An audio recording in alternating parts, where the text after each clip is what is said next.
Buenas noches. Vamos a hacer la revisión como tal de artículo. El día de hoy, Sandra Vázquez, residente de tercer año de ginecología de la Universidad Metropolitana. El artículo que les vengo a presentar,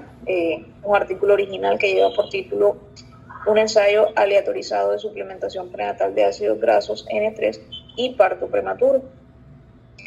Pues es bien conocido que el parto prematuro es definido como un parto antes de la semana 37 o un parto prematuro temprano que se define en este artículo como antes de la semana 34, ocurre aproximadamente en 15 millones de embarazos cada año y es una de las principales causas de complicaciones en la primera infancia y muerte. La incidencia de los mismos está aumentando pues a nivel mundial y aunque los impulsores de estos o la causa de los mismos varían entre las poblaciones, es importante identificarla y ubicar o realizar una prevención eficaz y amplia y crear una estrategia es una de las principales prioridades para tratar de detener esta patología. Entonces, el estudio mostraba principalmente que el equilibrio entre las oxalipinas o los ácidos grasos poliinsaturados son también conocidos como los ácidos poliinsaturados de cadena larga N3, juegan un papel esencial junto con las prostaglandinas proinflamatorias de la serie 2, como la prostaglandina E2 y la prostaglandina F2 alfa, que son las conocidas por estimular la maduración cervical y también la contractilidad uterina. Se han realizado múltiples estudios donde se ha conocido como segundo resultado, como un resultado extra, el hecho de que los ácidos poliinsaturados de la clase N3 o los derivados del ácido araquidónico N3 tengan un papel importante al momento de producir como tal el parto prematuro. Tenemos que la Organización Mundial de la Salud recomienda una ingesta de 300 miligramos de ácidos grasos poliinsaturados de cadena larga N3 por día en las mujeres embarazadas. Sin embargo, la población donde se realizó este estudio, que fue en mujeres australianas y estadounidenses en edad fértil, se identifica que esta tienen un tercio, la ingesta es un tercio menor a la recomendada por la OMS. Por lo tanto, se quiere demostrar, o la hipótesis como tal que se planteó acá fue que la insuficiencia dietética de estos ácidos grasos poliinsaturados de cadena larga puede desempeñar un papel en la patología de parto. O sea, si esta era una de las causas, o se demostraba en el estudio que este podía provocar una amenaza de parto pretérmino, pues la misma poderla prevenir suministrando este tipo de sustancias como tal en la dieta. Entonces, el objetivo del estudio o el diseño que se hizo, que se le llamó ORIP, es un ensayo con el omega 3 para reducir la incidencia de parto pretérmino. ¿Qué hacían con ello? Evaluar básicamente si la suplementación con ácidos grasos poliinsaturados de cadena larga N3 administrados desde el inicio del embarazo menor de semana 20, hablaban aproximadamente de la semana 14 hasta la semana 34 de gestación, daba lugar a una menor incidencia de parto prematuro temprano con respecto al grupo control, sin que esto aumentara la incidencia de intervenciones obstétricas posttérmino en una amplia población de las mujeres embarazadas. Vamos a ver que la muestra o las pacientes que se intentaron meter en el estudio fue bastante extensa, pero al final, por los criterios de exclusión, que realmente tampoco fueron muchos, la muestra se redujo, pero sin embargo fue significativa. En cuanto a los métodos, el ensayo ORIP fue diseñado como un ensayo clínico controlado, aleatorizado, doble ciego y multicéntrico, el cual fue financiado por el Consejo Nacional Australiano de Investigación Médica y de Salud y una fundación que se llama ThinRate. Además, cabe mencionar que los eventos adversos que fueron presentados, los eventos adversos graves, que ya más adelante les mostraré una tabla con los resultados, fueron evaluados con un comité independiente que desconocía las asignaciones del grupo y se evaluó los resultados adversos en las madres y en los bebés de cada uno de estos embarazos. En cuanto a los participantes que se incluyeron en el estudio, se destinaban básicamente mujeres que estaban en embarazo sin hacer diferencias, era un embarazo simple, un embarazo múltiple, que asistieron a uno de los 6 centros en los 4 estados de Australia y fueron reclutadas en la primera cita de control prenatal desde el 1 de noviembre hasta el 26 de abril del año 2017. ¿Sí? ¿Qué criterios se utilizaron como exclusión o qué embarazadas se excluyeron como tal? Mujeres que estuvieran tomando suplementos diarios que contenían más de 150 miligramos de los ácidos grasos poliinsaturados, ¿sí? Las mismas que no estaban dispuestas a suspender los suplementos diarios que contenían 150 miligramos o menos, y pacientes que también tuvieran antecedentes de coagulopatías, que estaban recibiendo anticoagulantes, o que tenían algún historial conocido de sustancias de abuso, o si su feto tenía una anomalía congénita conocida. Estos criterios de exclusión fueron los únicos que se tuvieron en cuenta para determinar si la paciente continuaba o no como tal en el estudio. Entonces, ¿cómo se realizó la aleatorización y el enmascaramiento? Se realizó pues después de obtener el consentimiento informado por escrito de cada una de las participantes, se realizó la asignación al azar con el uso de un servicio en línea, un servicio web, para recibir ya fuera cápsulas de ácidos grasos poliinsaturados de cadena 3 o cápsulas de aceite vegetal. Hay que, importante mencionar también que al momento de realizar o de hacer el enmascaramiento y la división de cada uno de los grupos, del grupo control y del grupo que iba a ingerir como tal el medicamento, se le entregaron a las pacientes 90 cápsulas y las que no tenían como tal, las que tenían como tal los ácidos grasos poliinsaturados, se les adicionó como un saborizante con sabor a pescado al placebo para que no se distinguiera entre cuál era el grupo 1, cuál era el grupo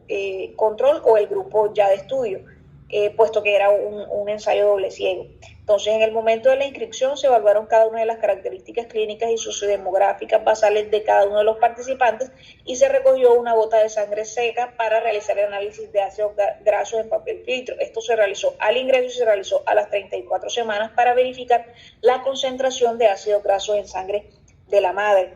La adherencia al régimen del ensayo y la aparición de cualquier evento adverso se evaluaron mediante contacto telefónico 2 semanas después, y a la semana 28 de gestación las pacientes regresaban a una visita control personalizada a las 34 semanas de gestación para poder registrar el número de cápsulas no utilizadas y obtener nuevamente una gota de sangre seca para evaluar, como les comenté, la concentración del suplemento. Los datos fueron extraídos de los registros médicos maternos e infantiles 6 semanas después del parto por un personal capacitado del ensayo que no era miembro como tal del equipo de atención clínica. Entonces hay que ver, hay que darse cuenta pues de cada una de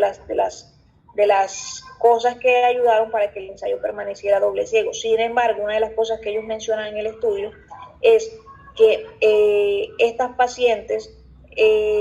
descubrieron como tal si hacían parte al grupo control o al grupo que estaba tomando el medicamento, puesto que la adición que le hicieron al placebo del sabor a pescado, para que tuviera un sabor a pescado, pues no era muy convincente, y al final las pacientes sabían después que estaban tomando como tal medicamento. Era una de las cosas que mencionaba.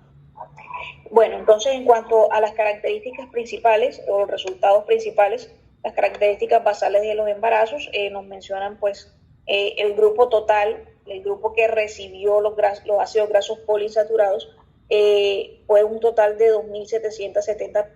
embarazadas, sin hacer diferencias si eran embarazos simples o embarazos múltiples. Estas mismas pacientes pues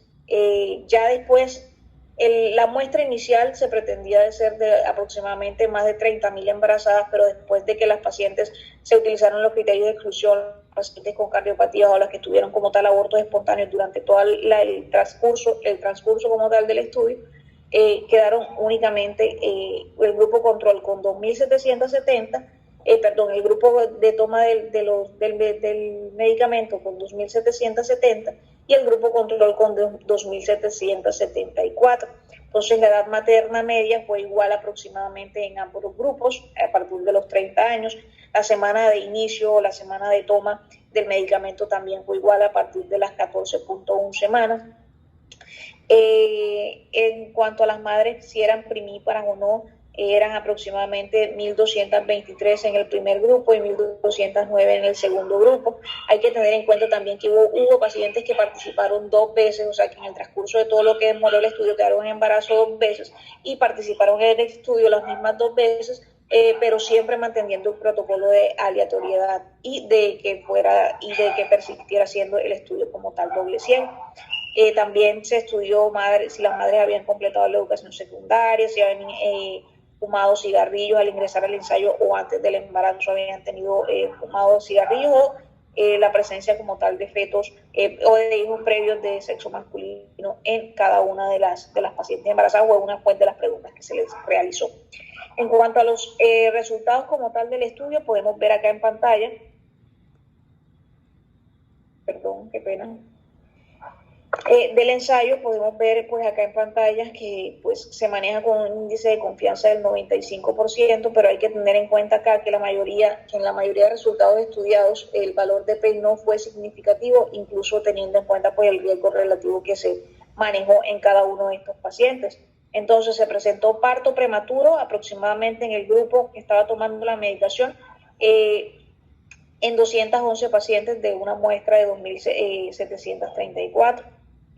También en el grupo control un total de 246, teniendo pues un índice de confianza de 0.86 que oscilaba de 0.72 a 1.3, lo que significaba realmente que no había ninguna significancia entre la diferencia que se presentara el parto prematuro en uno o en otro. Entonces no se lo asignaban como tal al hecho de que la paciente estuviera tomando el medicamento o no lo estuviera ingiriendo. ¿Sí? La indicación como tal o las pacientes que se realizó cesárea post-término o preparto fue solamente a 3 pacientes en el grupo que estaba tomando el medicamento y 5 en el grupo control. ¿Sí? Otro de los resultados secundarios que se tuvo en estas pacientes fue que el preparto de las pacientes que presentaron rotura de membrana fue una muestra de 456, mientras que en el grupo control fue de 411, pero si se seguía manteniendo el índice de confianza aproximadamente en 1.1, entonces no había realmente ninguna diferencia entre un grupo u otro. Y la gestación prolongada se vio un número de 12 pacientes en cada grupo, entonces tampoco se vio ninguna diferencia asignada al misma. De igual forma, las pacientes que tuvieron cesárea, ya sea por diabetes gestacional, preeclampsia o alguna otra patología, también se manejó un riesgo relativo aproximadamente de 1 en cada grupo, entonces tampoco se vio gran diferencia entre ninguna de las dos. Entonces, los resultados clínicos secundarios en cada uno de los pacientes, acá lo que cabe mencionar o la diferencia como tal que se menciona en el estudio en cuanto a los resultados fue que las pacientes que estaban como tal en el grupo recibiendo los ácidos grasos poliinsaturados, esto fue como uno de los resultados secundarios que se obtuvo, pero realmente no se hizo ninguna especificidad o se realizó ninguna multiplicidad al momento de identificar si en realidad estaba relacionado la ingesta del medicamento con la presencia de los fetos grandes para la edad gestacional que se encontraban por encima del percentil 90 o muy grande para las edades gestacionales que se encontraban por encima del percentil 97, que se vieron aumentados en el grupo que estaban tomando los ácidos grasos poliinsaturados con respecto pues al grupo control. Si vemos los valores realmente no son tan altos, pero sí le dieron una significancia porcentual al momento de generalizar los resultados, con un total de 392 en las pacientes del grupo de ácidos grasos poliinsaturados y 355 con respecto al control, por encima del percentil 90 y por encima del percentil 97, 146 versus 103. Se trabajaba con un riesgo relativo aproximadamente de 1.29 a 1.30. Al momento de realizar como tal el ajuste. Otro de los resultados que se mencionó bastante eran los efectos adversos que se presentaron. Nos damos cuenta, pues el número de muertes fue de 0 en ambos grupos, teniendo en cuenta pues las muestras que se encontraron. El número de fetos o de bebés que fueron admitidos en la unidad de cuidados intensivos con semana gestacional por encima de la semana 34 fue aproximadamente parecido, 58 en el grupo de ácidos grasos y 50 en el grupo control, con un riesgo relativo de 1.16 y con un valor de P de 0.45 que realmente no fue significativo, entonces no se le ajustó, no se indicó que la presencia de los mismos o sea, que la aparición de estos efectos adversos graves fuera secundario a la toma como tal del medicamento. Y de igual forma, los pacientes con anomalía congénita mayor o que presentaron un aborto espontáneo antes de la semana 20, en el grupo de ácidos grasos fue aproximadamente de 30, mientras que en el grupo control fue de 25 pacientes con un riesgo relativo de 1.20 y un valor de P de 0,50 en las que presentaron la anomalía congénita mayor y si vemos un valor de P de 0,05 en las pacientes que presentaron un aborto espontáneo antes de la semana 20. Entonces ahí se logró como establecer algún tipo de relación, pero como no era el objetivo principal del estudio y no se realizó ninguna multiplicidad o ninguna especificación como tal en el estudio, pues no se le indicó una relación exacta. En cuanto a la discusión, pues los ácidos grasos desde aproximadamente las 14 semanas hasta las 34 semanas de gestación no tuvieron un riesgo menor de parto prematuro temprano o parto prematuro que las mujeres del grupo control. La incidencia de inducción post-término y cesáreas no fueron significativamente más altas en el grupo de los ácidos grasos poliinsaturados que en el grupo control. En general, la duración de la gestación en ambos grupos fue similar, aproximadamente a las 39 semanas se dio el parto o se definió la realización de cesárea en ambos grupos, entonces tampoco hubo una diferencia entre la edad gestacional de terminación del embarazo. Y lo único o una de las cosas o de los resultados secundarios que se encontró fue que más bebés nacidos de mujeres en el grupo de ácidos poliinsaturados que en el grupo control fueron muy grandes para la edad gestacional que en el grupo control y pues como les dije no se realizó ningún tipo de ajuste por multiplicidad al momento de realizar o de tener en cuenta pues estos embarazos. Y la conclusión final del estudio fue que la suplementación con ácidos grasos poliinsaturados de cadena larga desde el comienzo del embarazo a partir de la semana 14 o con una edad gestacional menor de 20 semanas hasta la semana 34 de gestación no resultó en una menor incidencia de partos prematuros tempranos o una mayor incidencia de intervenciones en partos posttérminos que como tal en el grupo control. Pues realmente no se logró demostrar ninguna relación entre la prevención por medio de este medicamento con el parto pretérmino. Y pues ese sería todo